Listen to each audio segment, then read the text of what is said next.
नमस्कार, स्वागत है आपका भारतीय न्यूज के चर्चित चेहरे के एक और एपिसोड में। आज हम बात करने जाएंगे बिहार की राजनीति के एक ऐसे व्यक्ति के बारे में जिसके बिना बिहार की राजनीतिक चर्चा व्यर्थ है।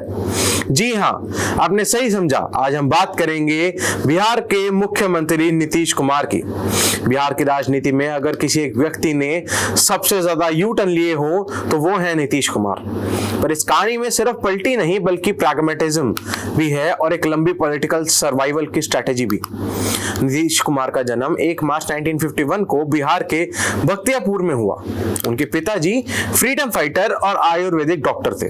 इंजीनियरिंग की पढ़ाई करने के बाद कुछ समय तक उन्होंने बिहार स्टेट इलेक्ट्रिसिटी बोर्ड में काम भी किया, लेकिन जल्द ही उनका झुकाव राजनीति की तरफ हो गया। 1970 के दशक में जब देश में जेपी आंदोलन चालू था, तभी से उनका पॉलिटिकल करियर शुरू हुआ। उन्होंने जॉर्ज फर्नांडिस और लालू प्रसाद यादव जैसे बड़े नेताओं के साथ काम किया और 1985 में बिहार विधानसभा में चुने गए। 1989 में उन्होंने लोकसभा का चुनाव जीता और बाद में वाजपेयी सरकार में रेलवे मिनिस्टर बन गए।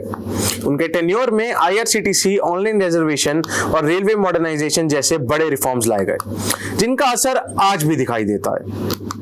2000 में नीतीश कुमार पहली बार बिहार के मुख्यमंत्री बने, लेकिन ये टेन्योर सिर्फ कुछ ही दिनों का था। असली शुरुआत 2005 में हुई जब उनकी पार्टी जेडीयू ने एनडीए के साथ मिलकर चुनाव जीता। यहां से बिहार में एक नए विकास के दौर की शुरुआत हुई। सड़क, बिजली, कानून व्यवस्था और स्कूल एजुकेशन पर जोर दिया गया। नीतीश कुमार को लोग सुशासन बाबू कहने लगे। उनका शासन एक एग्जाम्पल बन गया कि कैसे एक पिछड़े राज्य को नया ट्रैक पर लाया जा सकता है। लेकिन जैसा कि कहा जाता है, पॉलिटिक्स में कुछ भी परमानेंट नहीं होता, ना दोस्ती ना दुश्मनी। नीतीश कुमार ने भी इस बात को साबित किया।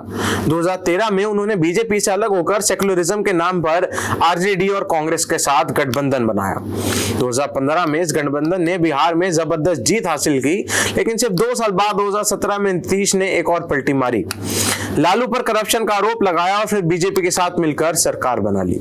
फिर 2022 में उन्होंने बीजेपी से नाराज होकर एक बार फिर महागठबंधन बनाया और फिर 2024 आते आते उन्होंने एक और यूटर्न लेते हुए वापस एनडीए का दामन थाम लिया। इतने यूटर्न आज तक राजनीति में शायद ही किसी नेता ने लिए होंगे। पटना की एक रैली में उनका डायलॉग वायरल हुआ, मैं लौट आया हूं और अब कहीं नहीं जाऊंगा। ये नीतीश कुमार के पॉलिटिकल सफर की सिग्नेचर स्टाइल बन गया है। Timing perfect, calculation accurate. लोग उन्हें पॉलिटिकल अपॉर्चुनिस्ट कहते हैं। जो कुछ लोग कहते हैं कि उनका हर फैसला बिहार के हित में होता है। सवाल यह है कि क्या नीतीश कुमार एक विजनरी लीडर है या एक सर्वाइवल स्पेशलिस्ट? क्या उनका लेगेसी विकास से जुड़ता है या सिर्फ पॉलिटिकल पलटियों से? एक तरफ उन्होंने बिहार को road, education, law and order में सुधार दिया, दूसरी तरफ उनकी बार बार बदलते गठबंधनों ने लोगों के ट्रस्ट को चैलेंज किया। लेकिन एक बात तो तय है, नीतीश कुमार अब भी बिहार की पॉलिटिक्स में रेलेवेंट है।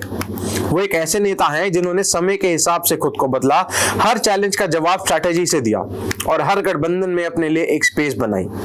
बिहार की राजनीति ने आज भी अगर कोई किंग मेकर है तो वो नीतीश कुमार ही है। उनकी कहानी सिर्फ एक नेता की नहीं बल्कि एक पॉलिटिकल केस स्टडी है, जहां समझ, टाइमिंग और सर्वाइवल तीनों एक साथ काम करते हैं। आज के इस चर्चित चेहरे के एपिसोड में इतना ही। ऐसे और एपिसोड्स देखने के लिए देखते रहिए भारतीय न्यूज में। हूं आपके साथ सचिन तनेजा।